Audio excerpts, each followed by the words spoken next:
Alors, K, c'est pour Peter Kwok, la famille Kwok, qui vient de Hong Kong.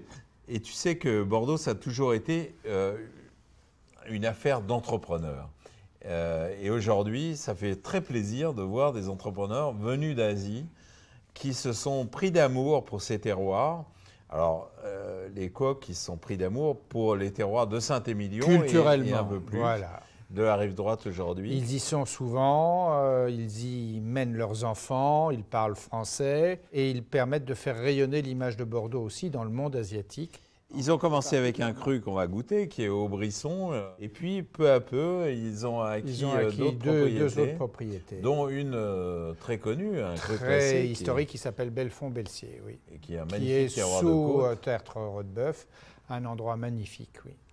Ce qui est intéressant dans ces nouveaux entrepreneurs, c'est qu'ils arrivent avec à la fois un amour et un respect immense pour les terroirs, pour la réputation de ces crus, et puis en même temps une volonté de soigner les détails, de progresser. Et un sens aussi de l'interprétation, d'une interprétation un peu, et de l'innovation. Nous allons avoir un bon exemple. J'ai vraiment suivi leur travail. Chaque année, on se posait des questions, on avançait, on rachetait aussi des propriétés, donc ça permettait de progresser.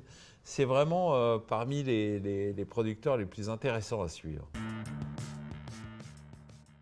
Alors nous allons commencer par un vignoble de Castillon, de la région de Castillon, qui prolonge les coteaux de Saint-Émilion. Vous voyez, c'est une bouteille bourguignonne, parce que en fait, les grands amateurs de Bordeaux adorent la Bourgogne, mais comme ils ne peuvent pas avoir des Bourgognes en même temps que les Bordeaux, ils ont décidé sur d'autres vignes de la région d'adopter la philosophie bourguignonne, c'est-à-dire le terroir et ensuite une vinification pour exalter le terroir et pas l'assemblage des terroirs différents. Ici, c'est la cuvée Les Rocheuses sur calcaire pur et 100% merlot. C'est deux parcelles de cette cuvée de Castillon qui ont été vraiment choisies pour leur terroir. Et symboliquement mis en bouteille bourguignonne parce que c'est l'esprit bourguignon mais avec la matière bordelaise. Ah oui, alors d'ailleurs, ça a un nez très floral. Très amusant. Ouais, je pense qu'il y a même eu des fermentations dans la barrique.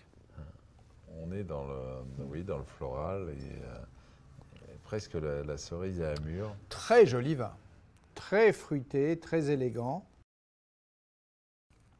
très parfumé, vivant mais avec le fruit. On est en train de voir une évolution du style de Bordeaux. Il y a des cuvées comme ça très parcellaires, on sent bien le calcaire, on sent bien cette subtilité aromatique. Et ça, on ne pouvait pas l'exprimer sur des volumes très importants. J'imagine que c'est quelques milliers de bouteilles. Deux parcelles, oui. Et le vin raconte vraiment cette histoire immédiatement avec beaucoup de charme. C'est un vin qui a du charme. Voilà, et un élevage à la bourguignonne où le bois et la vanille du bois apportent un élément, mais sans le dominer, sans faire sécher la texture. C'est très long. C'est subtil, c'est une région... Mais Castillon, c'est une appellation magnifique, qui a un potentiel extraordinaire. Ah oui. Et là, on l'exprime. On exprime une facette de ce potentiel, et c'est vraiment pas mal. C'est vignoble qui n'avait pas une réputation extraordinaire parce que c'était assez sableux.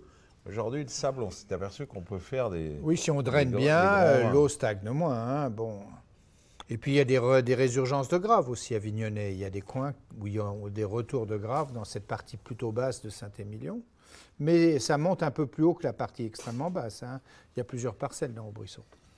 Et ça travaille quand même très très bien parce que ça a vraiment... voilà un vin très bien fait. Un vin souple, élégant, fin, pur, avec du style. Et c'est un vin qui plaira beaucoup à nos amis asiatiques. Je suis content que ce public aime la finesse, contrairement à d'autres publics nouveaux qui ont aimé d'autres types de vins. Ah oui, c'est pas surpuissant, c'est pas un blockbuster. Ils n'ont jamais aimé ça, les la vins race de surpuissants. Et je suis heureux de voir cette évolution de ces marchés-là, qui entraîne aussi une évolution du marché européen et du marché américain, qui vont suivre la même voie avec 10 ans de retard. Mais bon, c'est classique des Américains. Arrête de dire du mal. Je suis moitié américain.